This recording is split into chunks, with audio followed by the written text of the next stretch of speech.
नमस्कार, आप सभी का बहुत बहुत स्वागत है। मेरा नाम रूबिका लियाकत है। न्यूज़ 18 इंडिया पर बात बांग्लादेश में हिंदुओं के साथ जो अत्याचार हो रहा है उस पर अब आगे की भारत की रणनीति क्या होने वाली है और हिंदुओं को बचाने के लिए उस सरकार पर दबाव बनाने की स्ट्रैटेजी क्या होने वाली है, आज इस पर बात करना जरूरी है।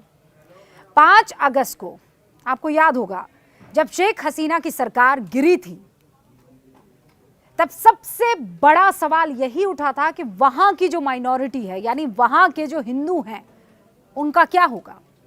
आज 4 महीने हो चुके हैं, लेकिन वहां हिंदुओं पर हो रहा अत्याचार ना खत्म हुआ है और ना ही कम हुआ है। दुनिया में तमाम हिंदू संगठनों ने यूनुस सरकार से पूछा है कि क्या एक्शन लिया है, कितना एक्शन लिया है, कुछ कर भी पाएंगे आप कि नहीं। एक्शन छोड़ दीजिए आप, वो जो वीडियोस आ रहे हैं वो ऐसे हैं कि आपकी रूह कांप जाएगी। ऐसे ऐसे वीडियोस वायरल हो रहे हैं जिसमें यह तक कहा जा रहा है कि यहां इनका नामो निशान तक नहीं रहेगा। और बांग्लादेश के हिंदू तो हिंदू, ऐसे वीडियोस भी आ रहे हैं जिसमें भारत को ही अंजाम भुगतने की धमकी दी जा रही है। खबर क्या कि भारत के विदेश सचिव विक्रम मिस्री बांग्लादेश पहुंच रहे हैं। अब यह खबर जैसे ही सुनी, बांग्लादेशी नेताओं की आवाज नरम हो गई, बदल गई, सुर जो है वो बदल गए। बांग्लादेश के विदेश मामलों के जो एडवाइजर हैं मोहम्मद तौहीद हुसैन, वो क्या कहते हैं, वो कहते हैं कि बांग्लादेश और भारत के बीच हाल में जो रिश्तों में तनाव आया है उसको जल्द ही दूर किया जा सकता है। लेकिन अभी जो बांग्लादेश के हालात है, ये सारे बयान एक तरफ, अभी जो बांग्लादेश के हालात है उसे रिवर्स करना, उसे अंडू करना अभी बांग्लादेश की सरकार के लिए आसान नहीं होगा। आप लिख कर ले लीजिए। बांग्लादेश हिंदू बौद्ध ईसाई एकता परिषद, फिर कह रही हूं, बांग्लादेश हिंदू बौद्ध ईसाई एकता परिषद यह दावा कर रही है कि 4 से 20 अगस्त के बीच अल्पसंख्यकों पर हमलों के जो मामले हैं, जो घटनाएं हैं, वो 2010 हो गई। 22 अगस्त से 12 अक्टूबर के बीच ऐसी 57 घटनाएं हुई हैं। हिंसा की पहली लहर से लगभग 1705 परिवार और 50,000 से ज्यादा लोग प्रभावित हुए हैं। 69 पूजा स्थल और इसमें ज्यादातर हिंदू मंदिर हैं जिन पर हमले हुए हैं, तोड़फोड़ हुई है, आग लगा दी गई है। और इसी साल बांग्लादेश में दुर्गा पूजा के लाउड स्पीकर, दुर्गा पूजा में जो लाउड स्पीकर का इस्तेमाल होता है उस पर प्रतिबंध लगाया था बांग्लादेश में। यूनुस सरकार ने इस्कॉन और हिंदू समुदाय से जुड़े लोगों को गिरफ्तार भी किया था और इसका भारत में कड़ा विरोध भी देखने को मिला होगा आप लोगों को। भारतीय विदेश मंत्रालय के जो प्रवक्ता है रणधीर जायसवाल, उन्होंने 29 नवंबर को एक बात कही थी, क्या कि बांग्लादेश की अंतरिम सरकार को अपने देश में सभी अल्पसंख्यकों की सुरक्षा की जिम्मेदारी निभानी चाहिए। हाल में ही बांग्लादेश की अंतरिम सरकार ने ऐसे फैसले लिए हैं जिसमें भारत से संबंध और बिगड़ने की आशंका साफ तौर पर झलक रही है। मसलन पाकिस्तानी नागरिकों को बांग्लादेशी वीजा का आवेदन करने के लिए सुरक्षा मंजूरी लेने की अब कोई जरूरत नहीं है। उस पाकिस्तान को जहां से सबसे ज्यादा आतंकवाद निकलते हैं, वो फैक्ट्री है आतंकवादियों की, और अगर वहां से किसी शख्स को पहुंचना है बांग्लादेश तो कोई सुरक्षा मंजूरी की जरूरत नहीं है। वाह! बांग्लादेश बनने के बाद पिछले महीने पहली बार कराची से मालवाहक जहाज बांग्लादेश के चटगांव पोर्ट पहुंचा था। दोनों देशों के बीच पहली मर्तबा यह समुद्री संपर्क हुआ था। समझ रहे हैं आप इसका मतलब? बांग्लादेश ने भारत में अपने 2 राजनयिकों को वापस बुलाया। पश्चिम बंगाल और त्रिपुरा से राजनयिक वापस बुला लिए गए हैं। यह दूसरा वो स्टेप है जो खतरनाक है हम दोनों के रिश्तों के लिए। बांग्लादेश में कट्टरपंथी भारत के प्रति इस तरह लोगों में नफरत फैला रहे हैं कि आप देखेंगे तो आपका खून खौल जाएगा। उन तस्वीरों को देखकर आप आसानी से समझ जाएंगे कि वहां पर ये कट्टरपंथी चाह क्या रहे हैं और कर क्या रहे हैं। बड़ा प्यार और मोहब्बत लुटा रहे हैं। किस पर? पाकिस्तान पर।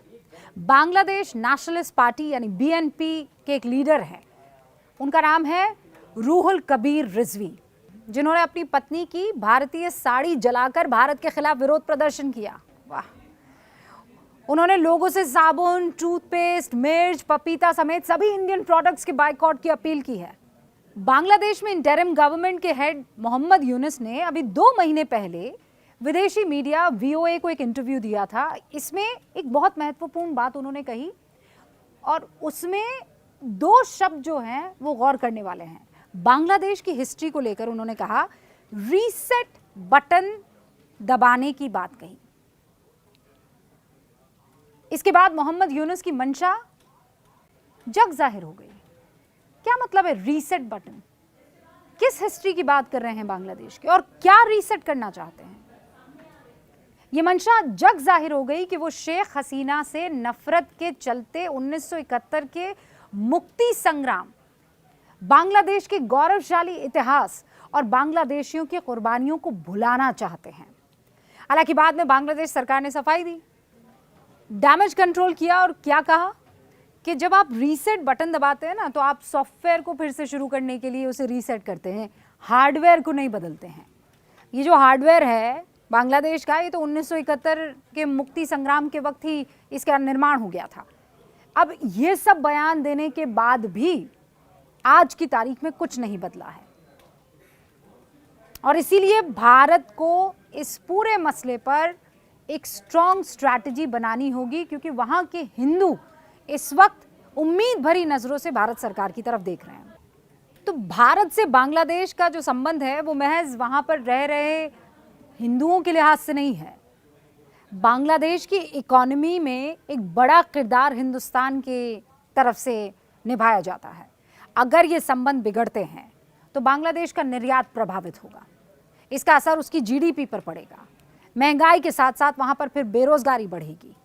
बांग्लादेश के लिए भारत से संबंध खराब होने की कीमत बहुत बहुत गहरी और महंगी हो जाएगी और यह आसान नहीं होगा बांग्लादेश के लिए। बांग्लादेश दक्षिण एशिया में भारत का सबसे बड़ा कारोबारी साझेदार है और भारत एशिया में बांग्लादेश का दूसरा सबसे बड़ा ट्रेड पार्टनर है। बांग्लादेश एशिया में सबसे ज्यादा निर्यात भारत में करता है।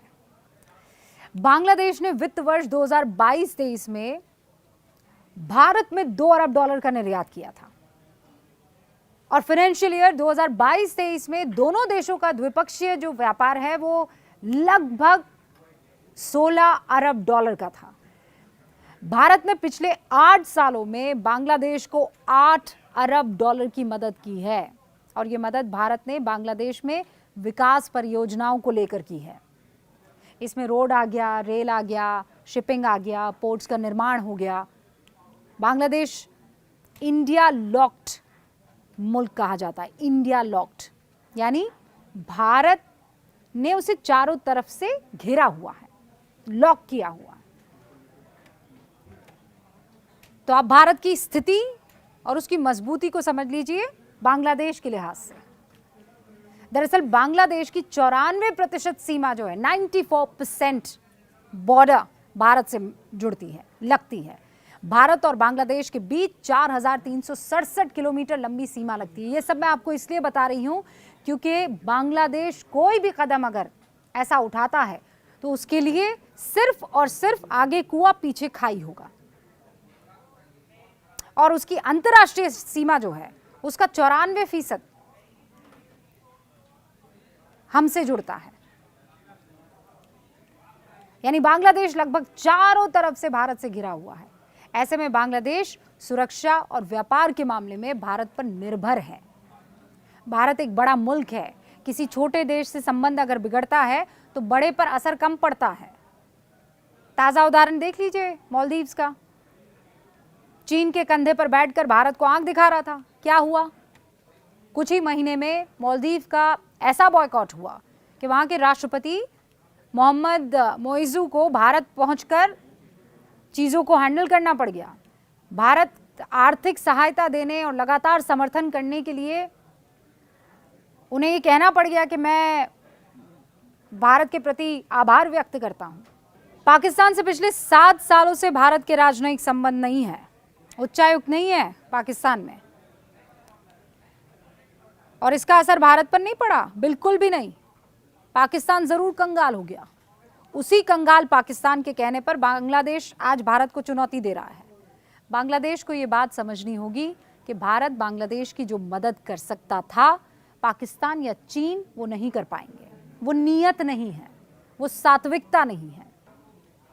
और बांग्लादेश को ये बात अच्छे से समझनी चाहिए, अपने इतिहास के पन्नों को रीसेट करने से पहले रिविजिट कर लेना चाहिए। बांग्लादेश की जितनी मदद भारत ने की है अलग अलग टाइम पर, सिर्फ आज की सरकार की बात नहीं कर रही हूं, भारत ने बांग्लादेश को बांग्लादेश बनाने में जो मदद की है वो ना चीन ने की है ना पाकिस्तान ने की है। और अगर वो अपने इस इतिहास को भुला देगा तो उसका भविष्य खतरे में पड़ेगा। ये बात बांग्लादेश ने अगर समझ ली तो वो वहां के हिंदुओं के साथ और बाकी अल्पसंख्यकों के साथ न्याय करता हुआ दिखेगा। और अगर नहीं तो फिर आप भी जानते हैं कि इतिहास ऐसे मुल्कों का क्या हश्र करता है।